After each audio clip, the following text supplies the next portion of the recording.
Wow! Papa Zero here once again. Yes! Yes!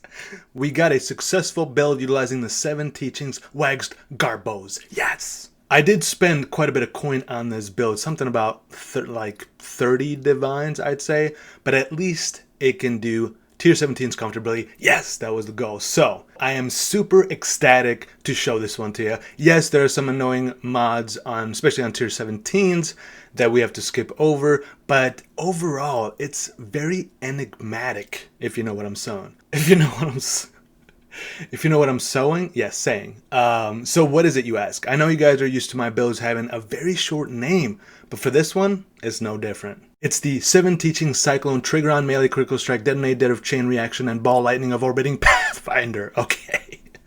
How does this build function? Well, it relies on a pair of booties, namely Inextricable Fate, Fugitive Boots that are up on the screen right now that enables us to poison enemies on hit as long as they are affected by at least, 3 Grasping Whines. And that's what the old and trusty anointment Vine Spike Cordial comes in. It enables us to inflict Grasping Vine per hit during a Life Flask effect. And hence why this is a Flask Life Finder build. We poison non-stop with any skill, attack, spell, or otherwise. I chose to use Ball Lightning and Detonate Dead, and I'll go over why that is in a few minutes.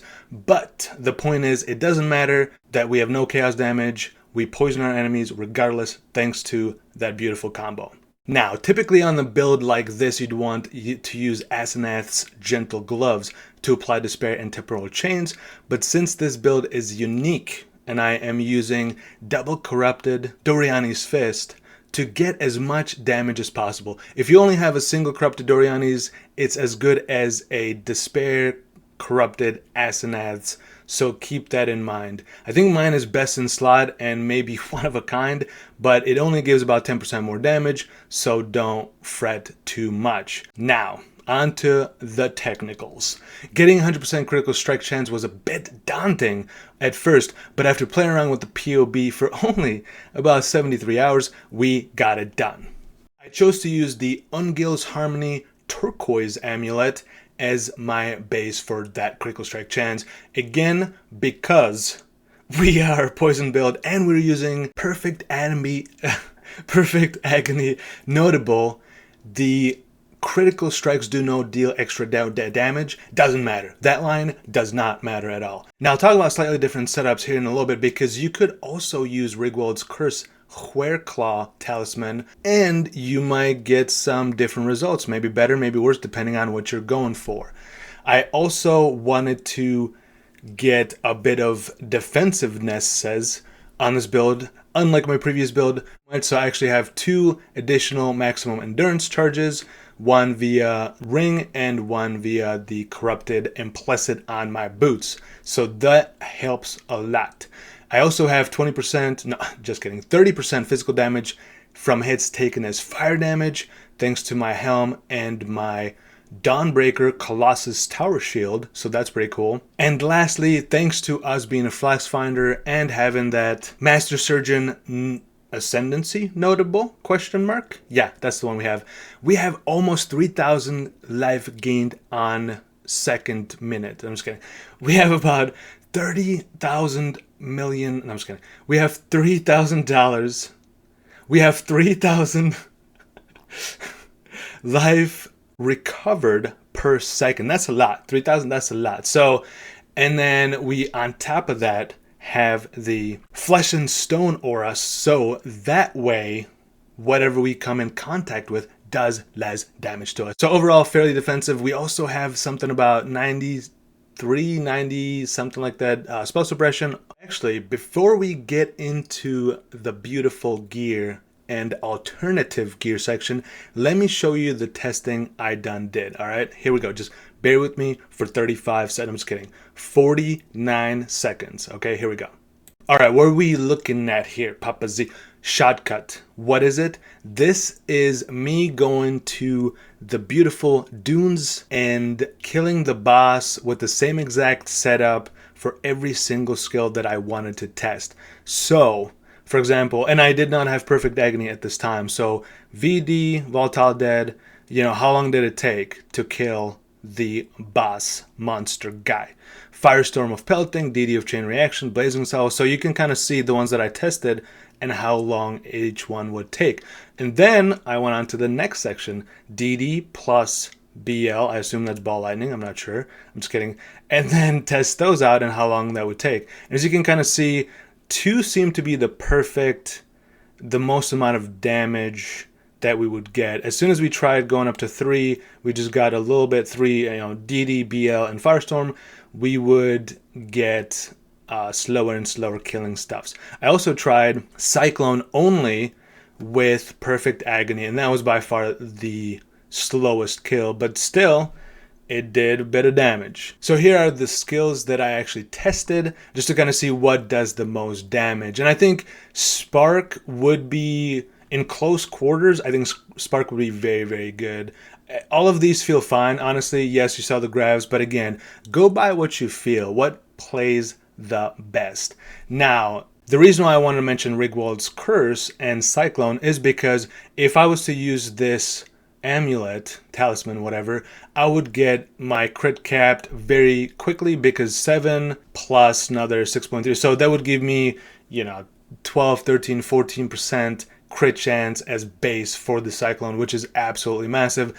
And then getting just a tiny bit of crit here and there, you would be able to max it out very easily. So when I played with the POB, I think I put in something like Deadly Ailment, Unbounds, and I think Critical Strikes or something like that for the Cyclone in a 4-link, and it actually had, I think, about 500k DPS. But mind you, the passive tree is not really set up for Cyclone damage, but you could get there.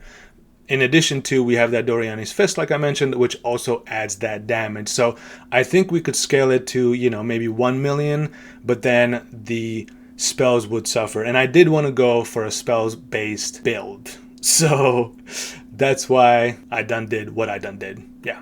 Asinine Sentinel Glove, if you get something like this, it's 1 divine. Mine, these ones cost me 3 divines. I got super lucky, but it's very niche, right? Who else is ever going to play this kind of build that needs these 2 corruptions? Probably nobody ever. This was about 4 divines. I crafted this myself. I wanted to have that physical damage from it's taken as fire damage. You could also just get something like this where you have additional physical damage reduction, and then you could put the 2 implicits on top of it. You don't really need too much life. I have 3.5k life. Yes, more life would be better, but if you needed, getting resistances on this build was very tricky, so you could just get some attributes and resistances this way. If you, for example, don't want to take natural remedies, if you want to skip this flask wheel, which I was playing with this wheel as well, but once I got my Watcher's Eye, I dropped this wheel so I could get more points, so I could utilize them a little bit better, getting additional medium cluster jewels. But if you didn't have natural remedies, then maybe getting a double corrupted, you cannot be maimed or hindered,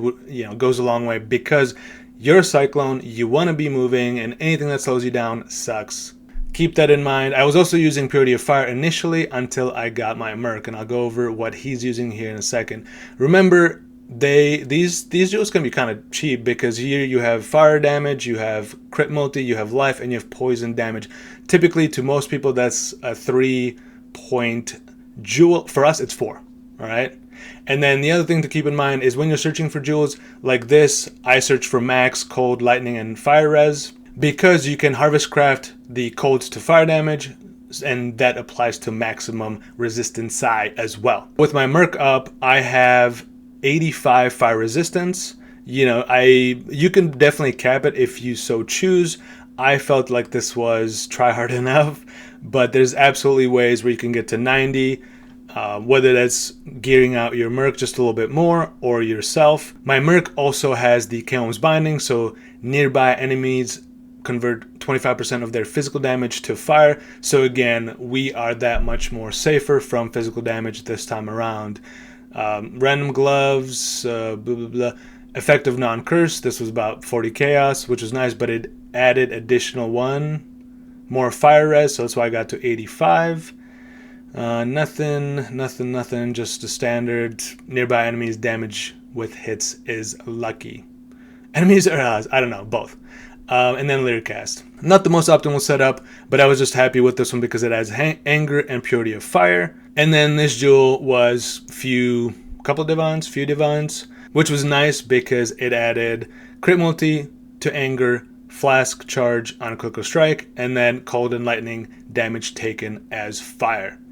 And then, ooh, the beautiful Elegant Hubris. Someone suggested it, and I went for it. 50% chance to gain a political strike. Power charge on critical strike. 10% chance to gain Frenzy Charge. What? And then gain 1 Endurance Charge every second you've been hit. I think that's going to do it for me. If you have any questions, remember, feel free to ask down below. Or join my Discord, please. Thanks for watching, and I'll see you next time with another beautiful video.